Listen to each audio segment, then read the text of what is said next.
Also remember, always place a clean rag over the cylinder base so as not to drop the piston pin circlip into the crankcase. Remove the piston pin circlip. Now remove the piston pin by using special tool piston pin replacer. Remember, ensure that you turn the handle of the special tool in anti-clockwise direction for piston pin removal.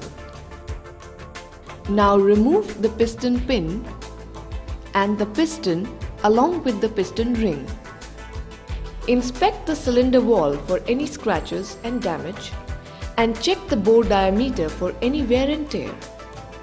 The bore diameter service limit should be 53.6 mm. Check the piston for damage. Measure piston size 10 mm above from the bottom. The piston size service limit should be 53.38 mm.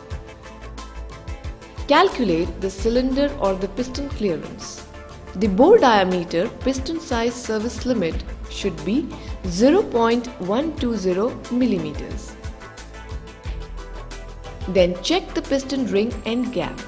The piston ring end gap service limit should be 0.50 mm top and the bottom ring.